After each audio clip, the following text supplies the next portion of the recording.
Munich to commemorate the Busby Babes. I'm here with a long-time Manchester United fan, Chris. This is my first time here. I can feel something in the air. It's something special. You can understand what's happened here. Just give us an insight into your experiences and your thoughts and feelings on what's happened. Well, my experience was I was at school in Dublin when the actual crash happened. Came out, found out that my lifelong hero, Billy Whelan, had been killed in the plane crash. And for me, to move to Manchester and be next to Manchester United was just unbelievable. And I've been to nearly every game since 1959 when I came here, watching the Reds, and we go to the games home and away, and it's just brilliant. But whenever we get a chance to, we come here to Munich to go to the old memorial, but now the new one, and it's just brilliant what the guys have done now with the bench as a donation to the people of Munich, and to commemorate it and thank the people of Munich for what they've done for us. So I mean, we're here to really raise awareness. I mean, we're not trying to be a history channel and tell people what they should be doing, but we're here to raise awareness. We know Man United is a club of vast history with vast support around the world. What message do you have to those guys about, what it was like back then? How was England and the football world rocked by it? What was the reaction? Well, it was just stunning to everybody. It didn't matter what club you supported. Everyone was really struck by it. And like I said, my hero was Billy Whelan, and when his body came back to Dublin and that, it was just unbelievable because everybody was really touched by it. So with Matt Busby, he's a huge figure at our club, a massive club, and he broke the mould at the time. He had an ethos of bringing through young players which hadn't been seen before. He got us into Europe when I think it was Chelsea refused to be playing in European competition, and so Matt was sort of saying, if we want to be the best, we've got to play the best. And how important was he to what we were trying to do at that time? Well, Busby went against the establishment because they didn't want them to go into Europe, and because of Alan Hardaker's stance at the time, that was the cause of trying to get the team back in time for the game, and because of it, the 3 attempts to take off, the whole thing was his idea. His ethos was to take the club as far as it could possibly go, and he achieved what he set out to do.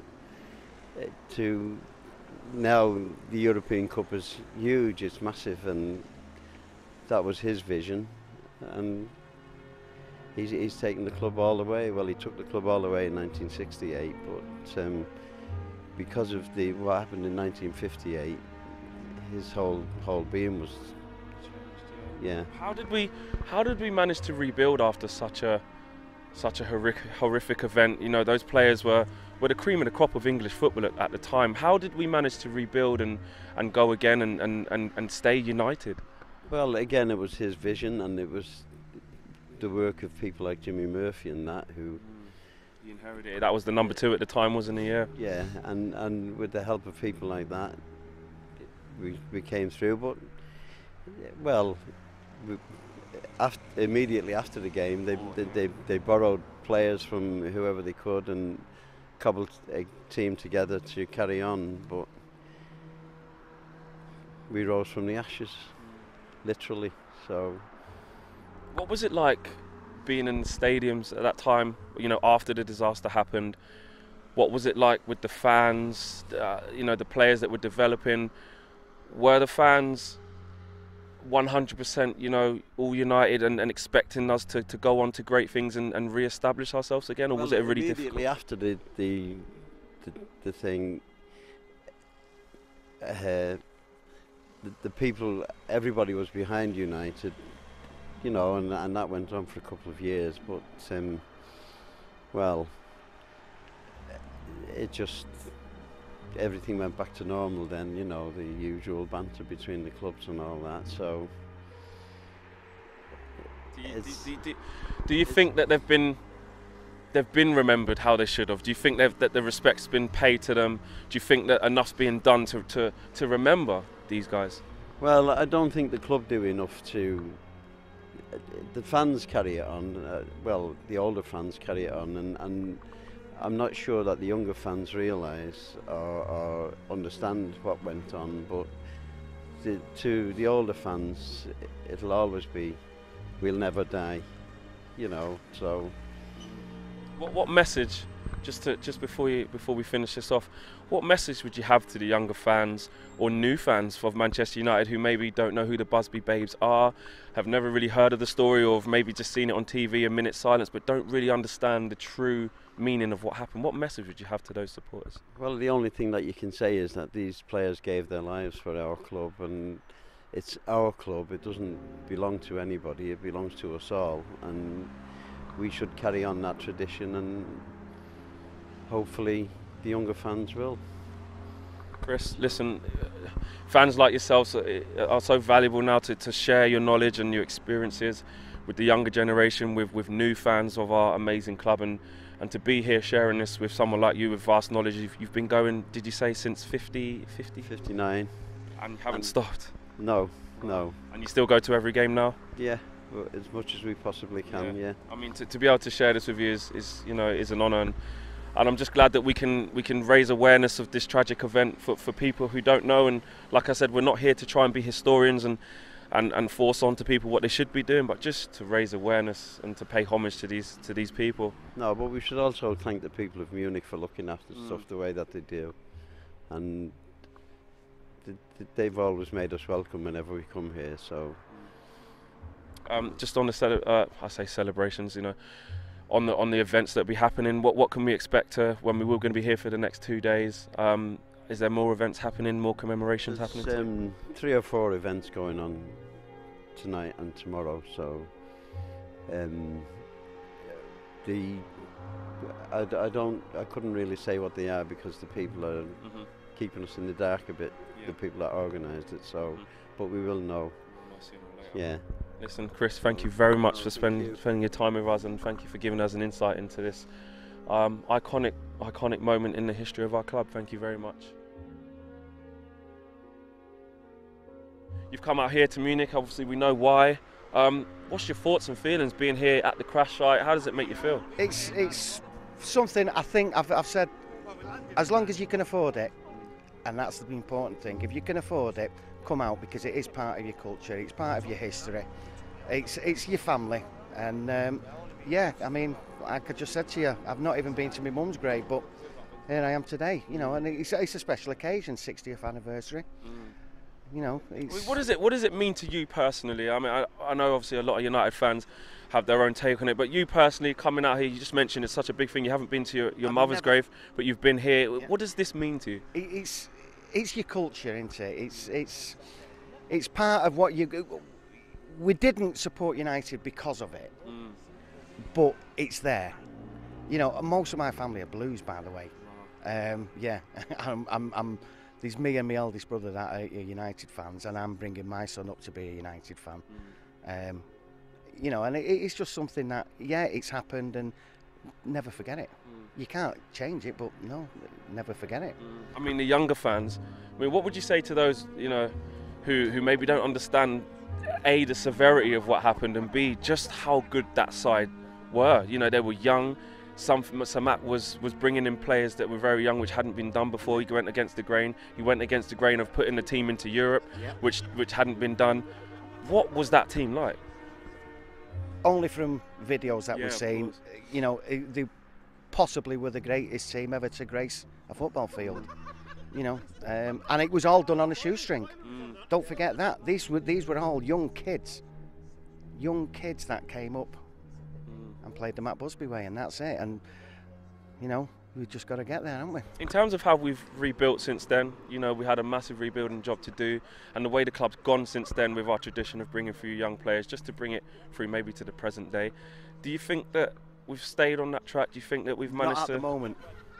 We need to tell Mourinho this. Not at the moment, because we're not playing the way we should be playing. We should be win, lose or draw. We've won enough.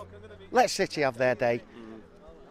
We've won enough. I'm not bothered. We need to be playing proper, attractive football. That attractive football will then bring new fans to watch you. Unfortunately, there are a lot of plastic fans now. They just want success, success, success. I've been supporting United since the early 70s. I've been a season ticket holder for 38 years. 38 years. 38 years, yeah. I mean, how do you... I don't look at it. Yeah, you don't look a day over 30. yeah. You know? But I mean, how do you see the players that we got now, you know, the youngsters coming through, you know... The youngsters know. I think the youngsters get it from the likes of Fergie, that's still there. Certainly Bobby Charlton, that's still there. It's the ones that you're bringing in. They're only there for the money. The youngsters that you're bringing through, Rashfords and Lingards, you know, the Beckhams and Nevilles of the day, they understand it because it was brought to them from a very early age. The new players that are coming through, they're only after the money. It's kudos, innit? It's mercenaries. How do we get that back? I mean, we're not. Can we do something more as a club, as a coaching team, as a board to reinstill that back into No, we're not, because like I say, it's all the money now. It's a business now. Football isn't a sport anymore, it's a business, unfortunately. Listen, thank you very much for talking to us. We're going to be here for the next couple of days, commemorating and remembering. Thank you very much. Thank you. So we're a few hundred yards up from the plaque where we just was, guys. And as you can see behind me, in a very cold, frosty, there's snow on the ground, very cold Munich. This is where the airfield would have been. I mean, the land is still here. There's some houses that have been built around here, and it's very much a neighborhood now. I don't know if you guys can see to the left of me. There's houses that have been built now, but the open space here is still very much here. And like I said just a second ago, you very much feel, you know, here, I'm just walking around, you can feel it, guys. If I'm honest with you, you can feel that something remarkable happened here. I think it's fitting. It's in the air, it's cold, it's brisk, the snow's still on the floor. You know, similar to what those players would have seen at that time, and you just feel what happened at that time actually being here.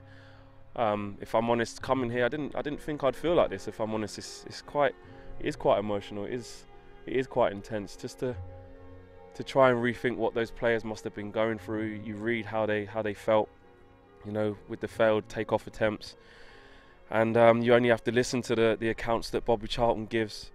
Some of the videos that Sir Matt Busby done afterwards. You know, they were really lucky to be alive, and how they felt losing their fellow teammates. And this is what lies left of it, guys. Right now it looks like a big, huge open space, but this was the airport. And this is where the tragic events took place. It's just such an odd feeling. I'm not going to lie to you guys. I honestly didn't think it'd feel like this. I've almost got butterflies in the stomach, you know. It's such a huge part of our club. It's such an iconic moment that happened. And it happened right here, and to be standing on the soil, the very soil that it happened, is even more insane. So I really am feeling the eeriness around the place. The fans are feeling it. You know, the people I've been speaking to, you know, some people, you know, really upset, and rightly so. But I just wanted to give you guys an insight as to what it looks like now. You look at pictures on the internet, you see the wreckage of the plane that would have been somewhere around these fields, these shores, and this is what it looks like now. And it, you know, for people living here, I mean, you know, they may not have been living here long, and some of these locals may not even know what happened here. But this is what it's like now. And like I said, it's just a remarkable moment.